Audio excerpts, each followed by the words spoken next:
Welcome to your home away from home. Today you will be with me. Where you and your family can grow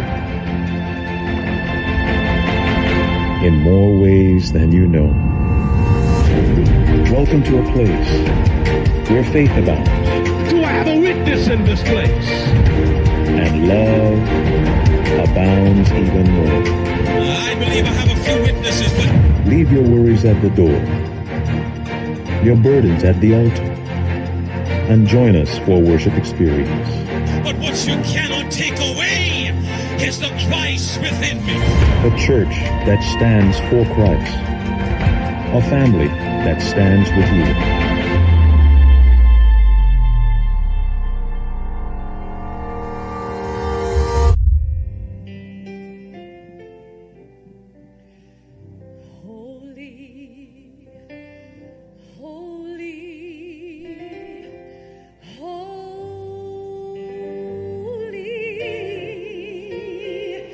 Lord God Almighty.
the church say, amen and amen. Today, we commenced a new pulpit series captioned Redeeming Love. Redeeming Love. For the next several weeks, we will center our attention on what lessons, precepts might be gleaned from the book of Ruth. God has something to show us regarding the value of the relationship with which He blesses us. Because one of the fascinating things about the revelation of God is certainly how He manifests Himself through relationships. And I say this fully cognizant that, there are a lot of folk who would chime and often say that, well, as long as I've got God, then certainly I don't need anybody else. And to a certain degree, that is true. But the truth is, God is manifested through the relationships that He provides us with. In other words, while we relish in God's provision, God's leading, God's handiwork, and all that He does in the scope of our lives, it cannot omit ever what He does and performs through relationships. What I'm trying to say is that it's necessary, as we understand the heart of God, that we grow to evaluate, appreciate the value that is had in friendships, relationships, our familial connections, because it's just another fascinating way to understand and to perceive the depth of God's love. That God's love is indeed redeeming. So this is what we will experience and take on for the next several weeks. And so I invite you to really tarry with us so that you get the full scope of what God has to say through the pages found in the book of Ruth. What does God have to say? So please tarry with us for the next several weeks, and we will hear exactly, precisely what He has to say. Today, however, we zero in on Ruth chapter 1. And I'm going to give you a bit of homework in this for the sake of time. And I'm going to challenge you to read the chapter in its entirety, even following the presentation of today's message. Read the chapter in its fullness. The book of Ruth just only has several chapters, so it's easy to read through, I'm certain, in really under an hour, maybe as much, no more than 30 to 40 minutes. But read specifically chapter 1 to catch and experience and even fuller breadth and scope the message that God will share with you today. But just for our pericope, Ruth chapter 1, verses 19 to 22. Ruth chapter 1, verses 19 to 22 from the New International Version of the Bible. It says, "So the two women went on until they came to Bethlehem. When they arrived in Bethlehem, the whole town was stirred because of them. And the women exclaimed, 'Can this be Naomi?' 'Don't call me Naomi,' she told them. 'Call me Mara, because the Almighty has made my life very bitter.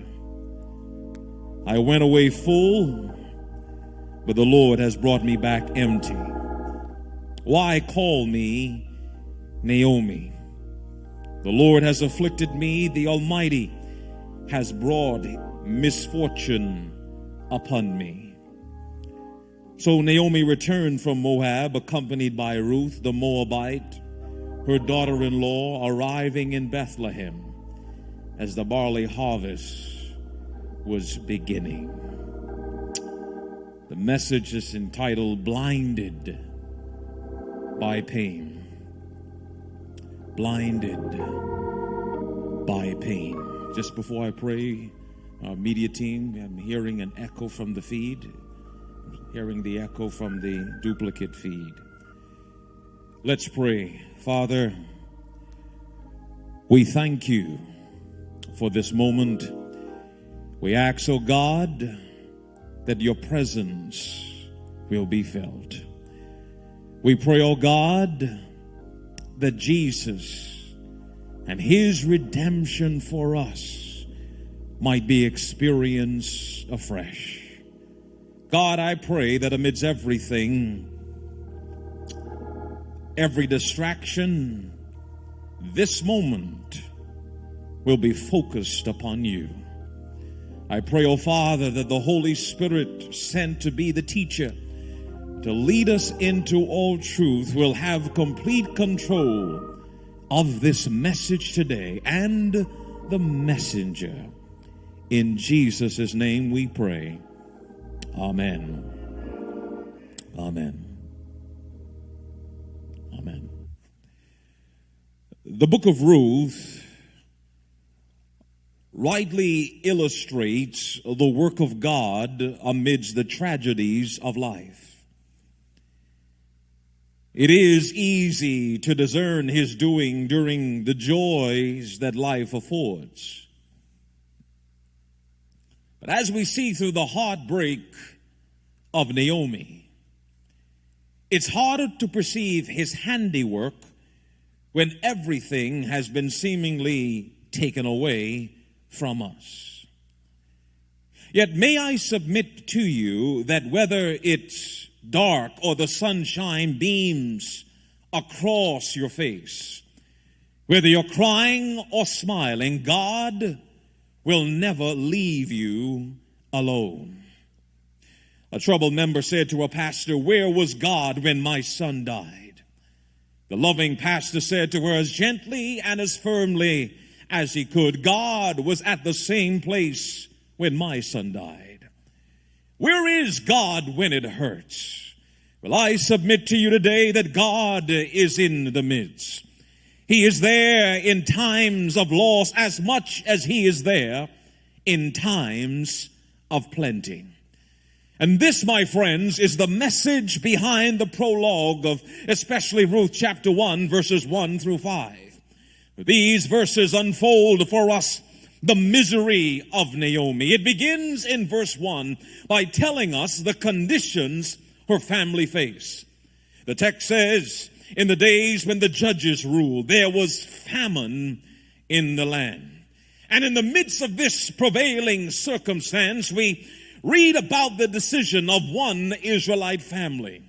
As noted in verse 2, Elimelech, Naomi's husband, decided that he did not want his family to die of starvation. So both he and his wife, Naomi, along with their two sons, Mahlon and Chilion, they gathered their belongings and sojourned to Moab that they might remain there until the end of the famine.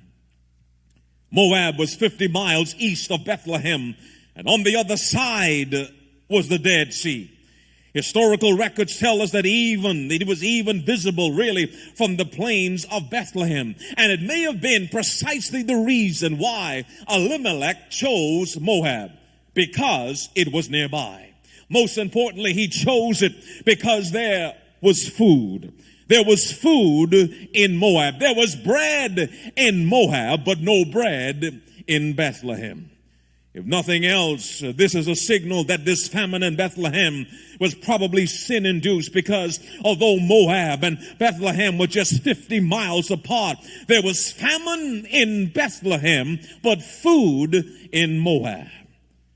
The very place defined as the house of bread. Bethlehem, the very place defined as the house of bread, had no food to share. And so Elimelech took his family over to Moab because he did not want, like any father, like any husband, he did not want his family to die in Bethlehem. But then verses 3 to 5 outlines the tragedies that would befall this family. The Bible says Elimelech died. Remember, I just said he went to Moab because he feared death, but he went to Moab and still died. We are uncertain of how long it was after their relocation that he actually died. We don't know how he died. We don't know why he died. The text just says tersely, he died. And it is interesting. Notice how the emphasis of the text reads, and this husband of Naomi. Very interesting word choice when you really unheave it there in the original language. This husband of Naomi died, and she was left without her husband. Then her two sons died. Decided. The two sons, Mahlon and Chilion, they decided that they would take on spouses of their own. They would get married, and of course this would ordinarily be a joy to a mother's heart, but the text says that the two sons, they decided to marry Moabite women. Now, according to Mosaic law, the Israelites were not permitted to marry Canaanites. But there was no such explicit prevention of marrying a Moabite, even though it was highly frowned upon. But if an Israelite woman married a Moabite man, he would not be allowed in the place of worship until the 10th generation of the family had passed on. The Moabites were just not trusted among God's people. And it has been surmised that much of this contempt related to the Moabites' origin from the incestuous relationship between Lot and his daughter. But even that, or beyond that, it also relates to the fact that King Eglon had recently oppressed the Israelites. And yet Mahlon and Chilion found themselves local women to marry. They married Moabites. They married Orpah and Ruth. Within 10 years of their marriage, though, no children, death came again. The Bible says that both Mahlon and Chilion died in the land of Moab. The scope of these opening verses emphasizes Naomi's loss. She lost everything she came to Moab with. Elimelech died. And if that were not enough to bear, so did her two sons. She now felt abandoned and alone. But beloved, what I want you to see today is that even in our hour of great loss, God was still there. Let me tell you why I'm so certain. Well, firstly, she lost Elimelech. Then she lost Mahlon. Then she lost Chilion. But God kept Naomi. Now that might not sound like a blessing to a grieving widow, but it is. Because you see, in the natural order of things, in the natural way that things had already played out, the story would have said that the husband died, the sons died, and then the widow died because she didn't have anybody to help her. However, that is not what this story says. When Naomi lost her husband and her sons, the Bible reports that God still spared Naomi. And this message is perhaps for someone today that's tuning in, that's watching. For as you reflect on your life, there is burden and grief. Maybe there is physical loss. Maybe there is sickness in your body that you're dealing with. Maybe there's a pain that won't simply go away. Maybe there is unspeakable suffering. Maybe there is relational loss. Death has taken someone away that you cared about. Death has taken someone a way that now you feel abandonment. Maybe you're dealing with divorce. Maybe you're dealing with rejection. Maybe you're dealing with material loss. Maybe you've lost your job. Maybe your house has been foreclosed on. Maybe this time last year, everything would have been taken away. Maybe there is even spiritual loss where you've lost your joy and your hope and your peace. I'm talking to somebody here who understands that in the sense of loss, in the scope of loss, in the scope of everything, you know how it feels to wonder, where is God in the midst of all of this? In the midst of everything that I've lost, where is my God? I want you to know, my friend, God has been with you the entire time. How do I know? Well, I'm glad you asked. Because beyond the bounds of this text, another soul came to the realization that the negativity in his life did not mean the absence of God. In a similitude of praise, he posed rhetorically, where can I go from your spirit? Or where can I flee from your presence? If I ascend into heaven, you are there. If I make my bed in hell, behold, you are there. If I take like with wings of the morning and dwell in the uttermost parts of the sea, even there your hand will lead me, and your right hand shall uphold me. David realized that in spite of the negativity that befell his life, there was always evidence of the presence of God. But I tell you today that it takes trust in his character to see beyond your current situation. It takes trust to know that while for some it may look that you have been forsaken, it takes trust to know that God will still manifest himself. Well, Ruth Chapter 1 teaches us that this manifestation can happen by the presence of other people. Verse 6 says that at some point, Naomi decided to go back to Bethlehem because she heard a holy rumor. She heard somehow in the fields of Moab that God visited his people. That's biblical terminology for divine intervention. However, the famine got started when God said enough is enough. He showed up and he gave food to his people. And so in hearing this, Naomi made a remarkable decision. She decided that it was time to go home. Instinctively knowing their duty to their mother-in-law, Orpah and Ruth followed Naomi. But at some point in the journey, the passage indicates that Naomi stopped to have an important conversation with her two daughters-in-law. And she simply said to them, go back to your mother's house. You're young. Go back to your homes. You're young. You have a prosperous future ahead of you. There's no hope in following me. There is no hope in going with me to Bethlehem. Just go back to your mother's house. You can find another husband and your life can begin again. Life is over for me, but it's just starting for you. Go back to your mother's.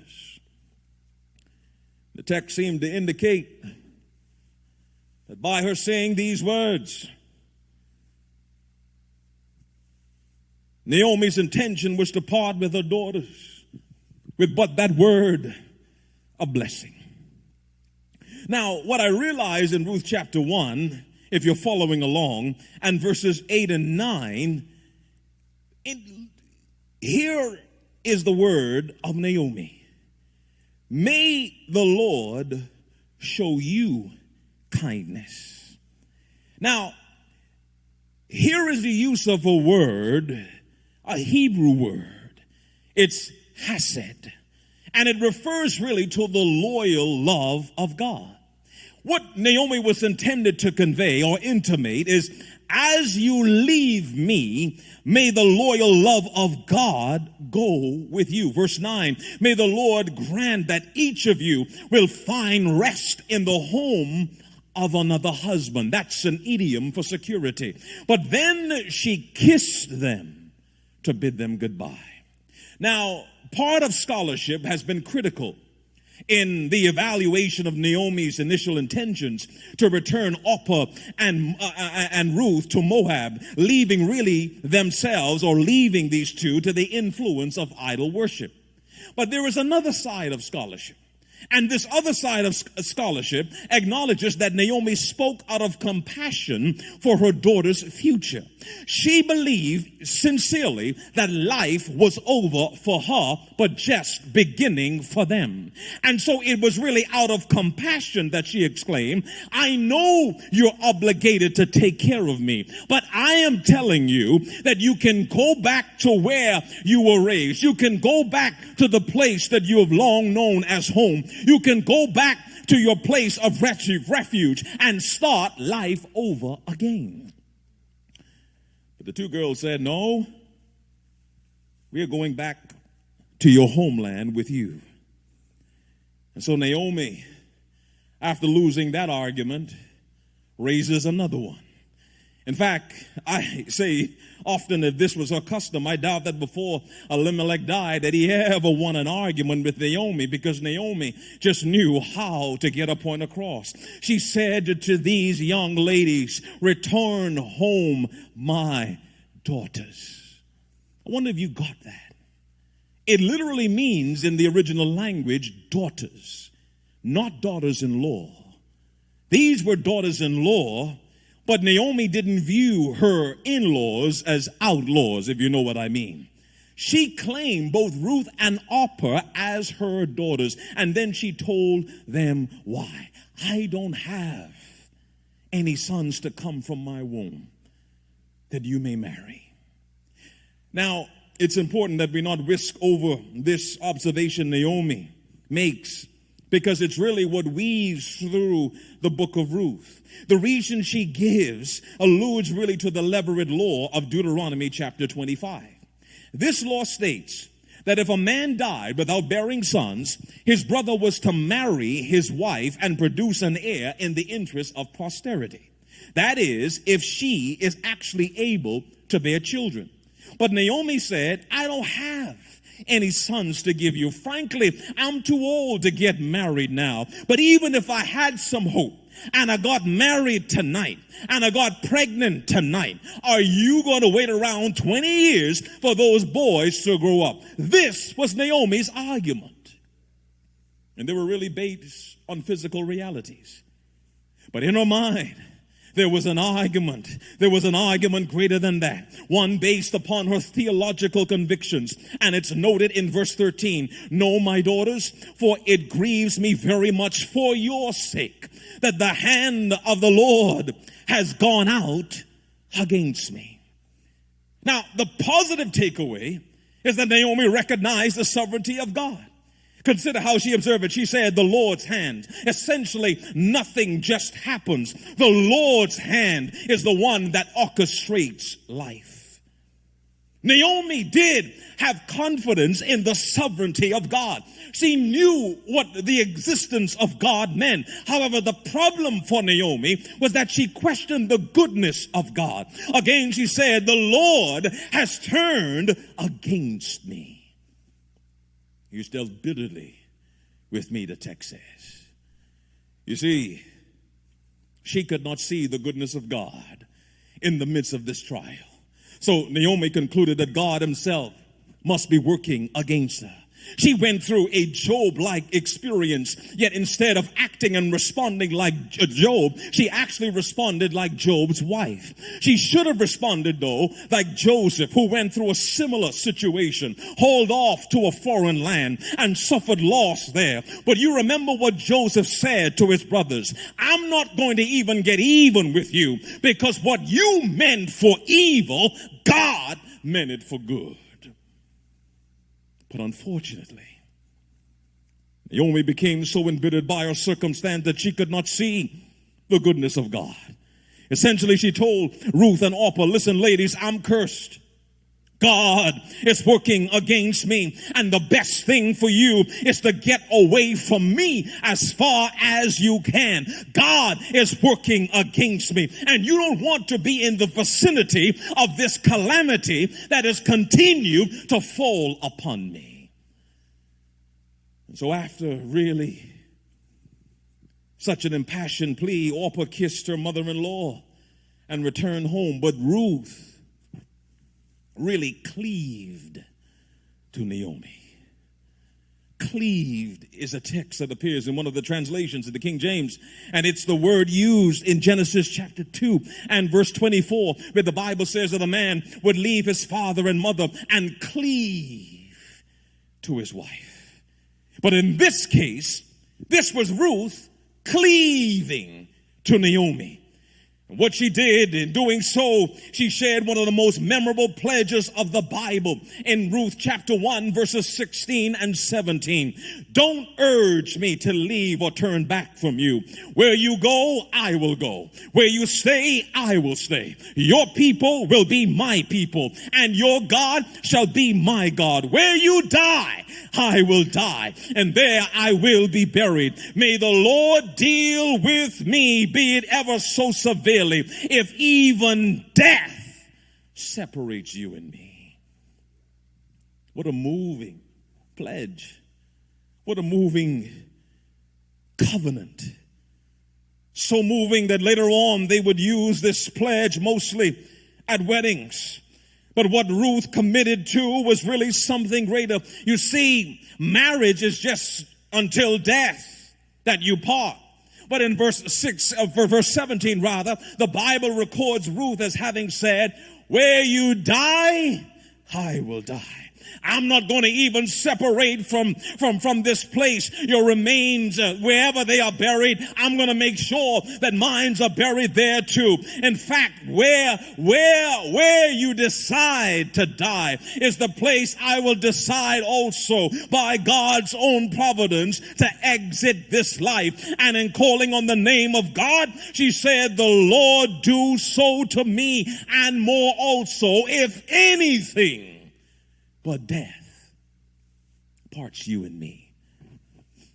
Well, after such a moving pledge, the Bible does not record Naomi giving a response.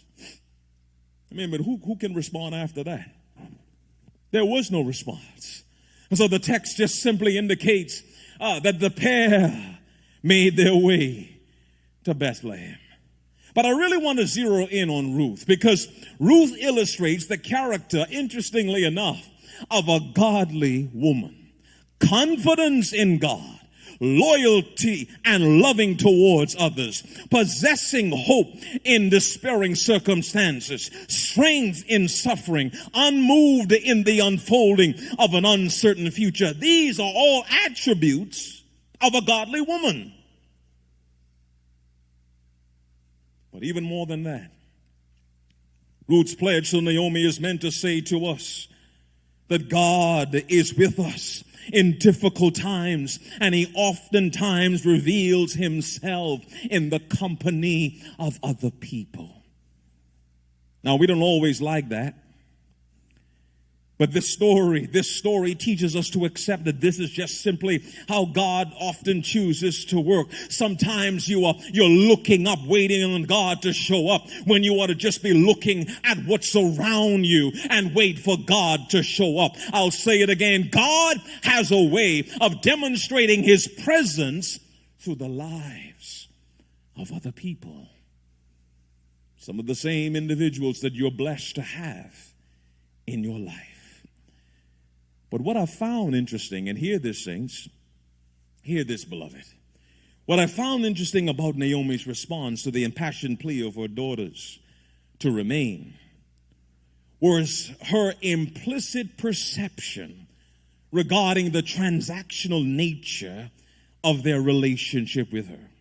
In other words, as far as Naomi was concerned, Ruth and Orpah's commitment to her was simply out of obligation and not necessarily because they loved her and cared for her.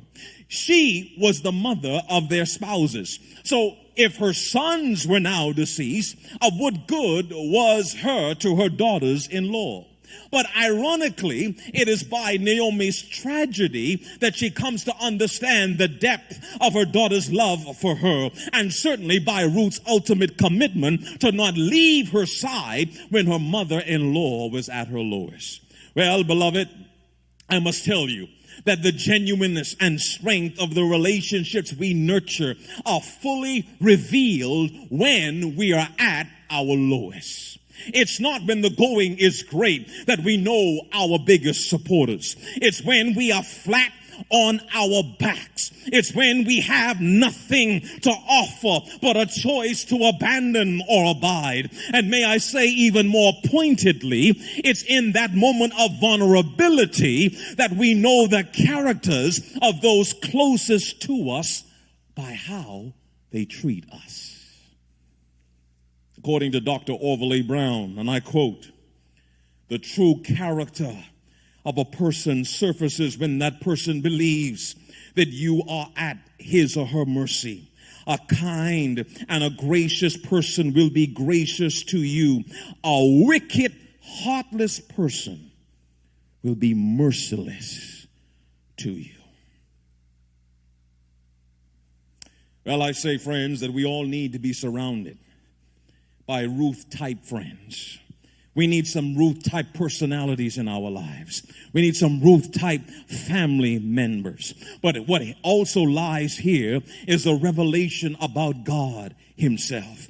Because you see, it is God who chooses to abide, although we have nothing to offer him. It is God who hovers over the bedsides of the damaged, the infirm, the depressed, and the lonely. His presence is not motivated by what he may get from us, what he may get from our lives, but his presence is simply motivated by his love for us. That's why those in the dark spots, they can be assured that God is present, that he is one who is touched with the feelings of our infirmities. And I can tell you that while it is dark now, God will stay there until the sun shines again. I'll show you one more thing. Yes, God will always be there in the difficult moments and the difficult spots. And yes, he reveals himself by or through the relationship of other people or the presence of other people. But God still chooses to remain even when in anger we've turned our backs on him. Ruth and Naomi made it back to Bethlehem. Verse 19 says that the whole city was stirred. They asked, "Is this Naomi?" Can't be. Is this really Naomi? In fact, it was Naomi. A 10 years older Naomi. But her own town didn't recognize her because beyond the fact that she had aged, life had just taken its toll on her. But more than that, she returned home without Elimelech. She returned home without her sons. And in her company was a Moabite woman. They asked, "Is this really Naomi?" Naomi ignored the question, I'm sure, for as long as she could. And then she finally answered. She said, "Do not call me Naomi," which means pleasant, "but call me Mara," which means bitter. In other words, brothers and sisters, friends of mine, she gave herself a new name based on her attitude and her circumstance. My life has made me bitter. Why? Well, it's in verse 20. "For the Almighty has made life very bitter." Who did that? God did it. El Shaddai, the one who can't be resisted, has been bitter towards me. I went away full, and the Lord brought me back empty. Now, for a careful reader, we would know that this statement warrants further investigation, because we will ask ourselves, what did Naomi mean by saying that she went away full? Was it not famine and hunger that prompted her husband to take his family and migrate to Moab? Well, Naomi's description, you should know, is not about bread. The fullness she describes is the happiness a wife and a mother of two has. But when she came back, she came empty. In other words, all that she left Bethlehem with is gone. And God's to blame. Well, I would submit that if fullness is meant to convey the presence of those who love and support you, it is evident that Naomi's statement is indicative of her mental blindness. She is so blinded by her pain that she doesn't recognize the action of heaven, because amidst everything, God ensured through the presence of Ruth that she would not be empty. When Naomi returned to Bethlehem, yes, she had lost much. Yes, she lost her sons. Yes, she lost her husband. But Naomi, according to the biblical record, did not return empty. She did not return alone. She did not return abandoned. Why? Because through God's presence in Ruth was with her. She was so blinded by her pain that she didn't see God's measure of fullness in Naomi.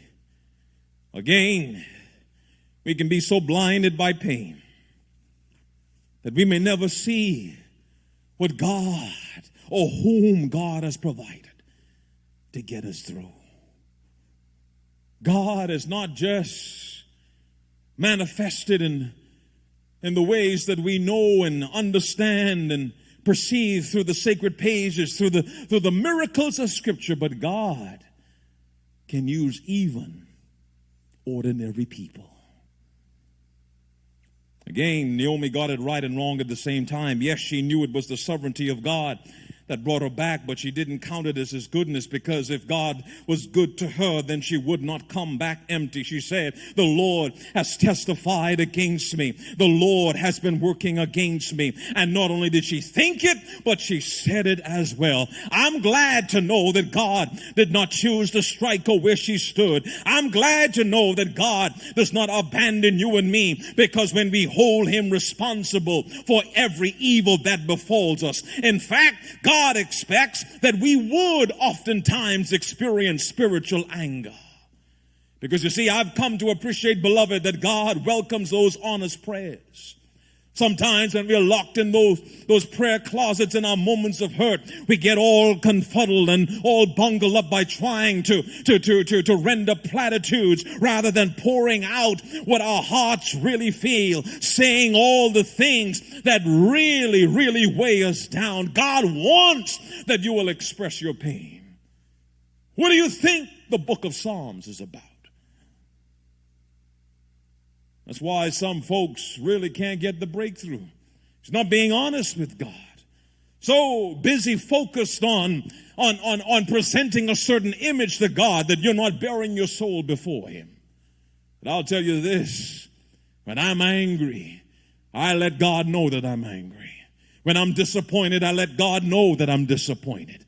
And in those moments, in those dark moments, it's when I feel heaven just sag and come down into that still and dark moment, and I can be assured of God's doing.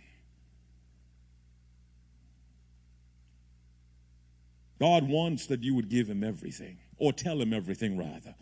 The good, the bad, and the ugly. Give him a chance to hear your pain. Give him a chance to reveal how he's working through your pain.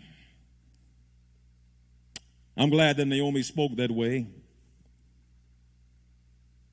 because she reminds me that there's nothing wrong. There's nothing wrong with being honest with oneself.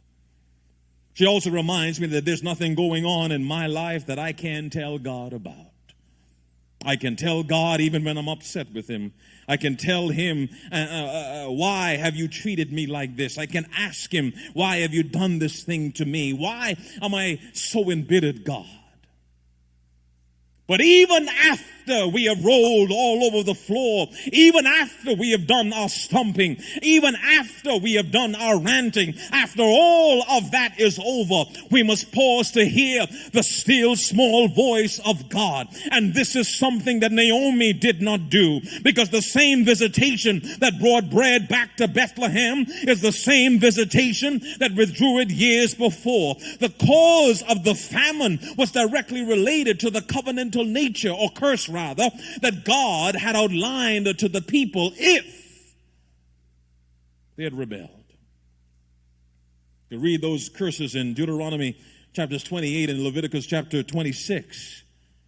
But what we realize is that rather than the people praying and repenting of their sins, Elimelech and his family, they retreated to Moab. They never experienced the sin-induced conditions.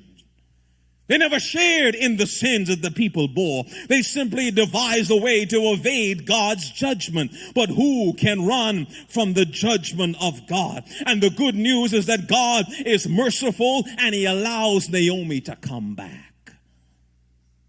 The problem is that she's unable to see human causation in Israel's famine and even in her own trials. So the woman the neighbors greet is really a bitter woman. She does indeed ascribe sovereignty to God, but this is a sovereignty without grace, an omnipotent power without compassion, a judicial will without mercy. In a patricentric world where a woman's security is found in a husband and a future is determined by a son, Naomi stands alone. Except for, of course, this Moabite who has chosen to stand with her, to cast her lot with Naomi. Well, listen, beloved, God did not answer the way that Naomi had expected. But although he wasn't speaking, God was still working. Although he wasn't speaking, God was still navigating Naomi through her pain. And that's really what I wanted to say to you today. Don't worry that God is not answering all of your questions. Don't worry that it seems as if that this shadow has been cast over your soul and it doesn't seem to want to mitigate or abate. God is still working. Ruth and Naomi went back to Bethlehem. But I like the clause in the chapter at the end that says that they arrived during the harvest time.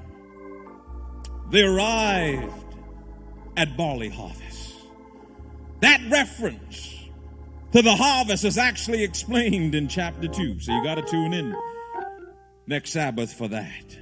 And you ought to know that the interesting thing about the book of Ruth is that you can't understand chapter 2 unless you've read chapter 1.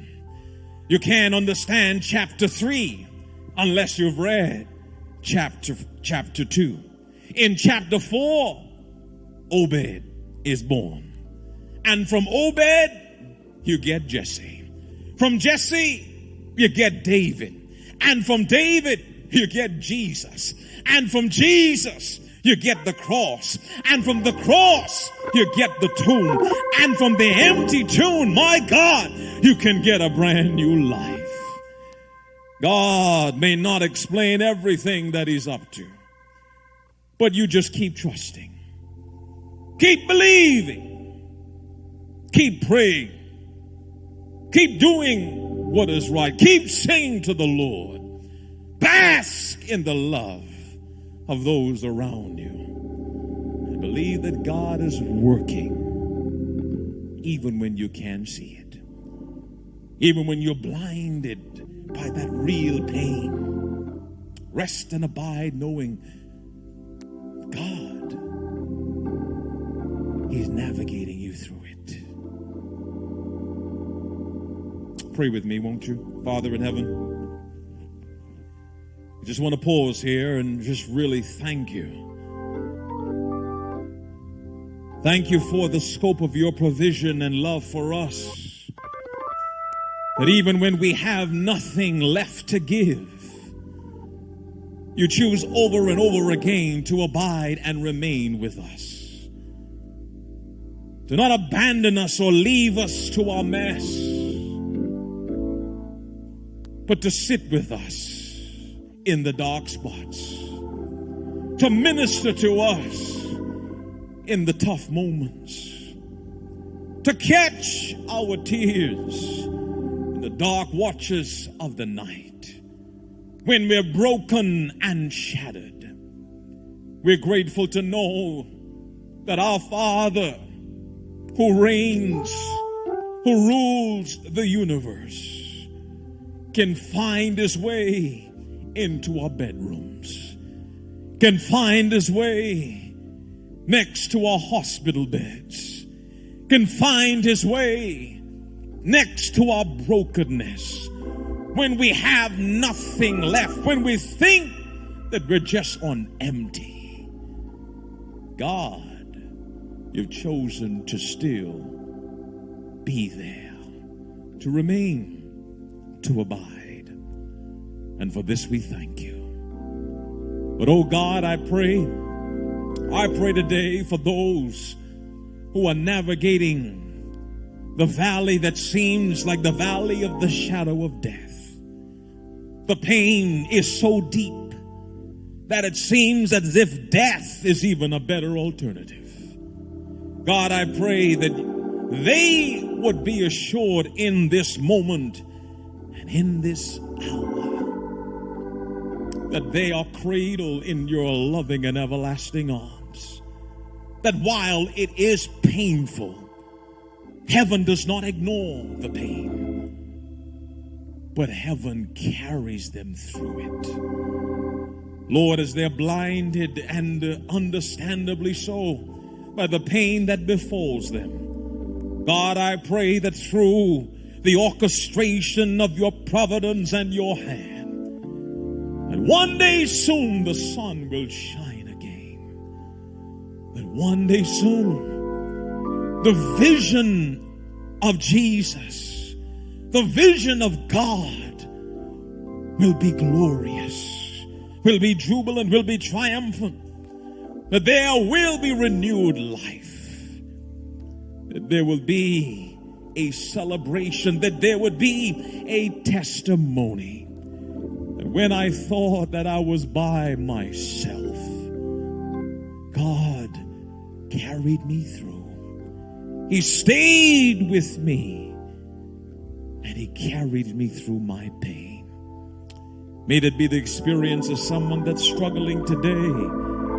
May they hold on to this word of hope. Because you are hope. And God, as long as you are in our future, we can be at peace. Bless and keep, O God. Father, may your Holy Spirit linger always to navigate us through the journeys of this life.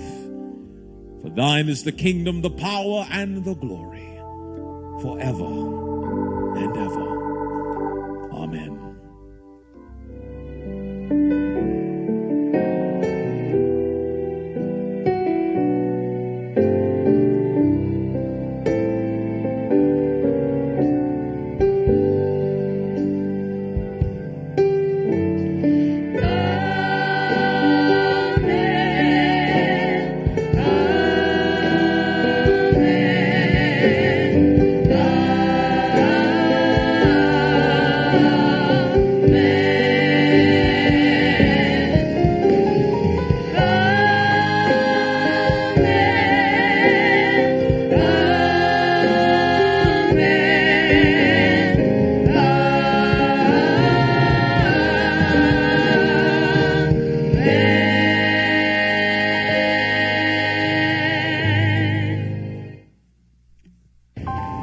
Well, friends, we've come to the end of our worship, and I sincerely hope that you were blessed by the Word of God today. But our worship is incomplete without the demonstrable act of faith in giving in the name of Him who has withheld no good thing from us. I say to you, receive the blessings of God that accompanies the return of your tithe, or 10% of your income. Unleash the joy that attends your generosity to our church. With your offerings, we can do so much more to offer hope in the virtual space we now occupy. For your convenience, kindly note the amended list of 5 ways you can give. Firstly, you can give via lindensdachurch.org. Just click the donate button to be connected to our online giving platform. Secondly, you can mail your tithe and offering to 228-20 137th Avenue, Laurelton, New York, zip code 11413. A third option is that you can drop off your tithe envelopes in person at our campus, Chapelside, on Wednesdays between 5 and 7 p.m. For exclusively your offerings, you can also send them by texting the word GIVE to 929-383-6884. And finally, you can download and use the Adventist Giving app in your Apple and or Android store. To ensure receipt of your funds, make certain you select the option Linden Seventh-day Adventist Church in Laurelton, New York. My brothers and sisters, heaven's storehouse is open to you. And oh, how God longs to prove his promise and pour into your life in more ways than you can ever dream of. He's only asked that you surrender your life completely to him, including the finances he has entrusted for your welfare in this world. Now, I've grown to appreciate that giving is an outgrowth of one's own story. And behind each giver, there's an amazing story. But there are also heartbreaking stories. Stories sometimes needing an injection of hope, empathy, compassion. The truth is, whatever they are, and regardless of whether you've even blessed us with $1, we want to know your stories and cherish the opportunity to come alongside you wherever you are on the road of life. Understanding this, for the duration of this year, we are offering a new pastoral service named the Shepherd's Corner. Functioning weekly, this service will connect you with myself or another member of our pastoral team. And your scheduled time will grant us the chance to pray with you and your family, to learn about a milestone or even a recent job promotion. The point is, there's no structure to the time we will spend together. Neither is it intended to be a formal connection. We just want to make ourselves more available to you. So I want to encourage you, when prompted, schedule a time with us at the Shepherd's Corner. Now, I must say that to benefit from this service, you will need a computer or a smart device to enable video conferencing. Now, please don't be intimidated by this, because our staff has pulled out all the stops to make this process seamless for you. Besides, I long to see those smiling faces that once greeted me at the entrance to our sanctuary. Well, until next time, friend, be not intimidated by what is behind you. Embrace the possibilities ahead of you. But remember to smile, because God reigns over you and your circumstances. From all of us here at Linden, we want you to know that we love you. But never forget, God loves you too.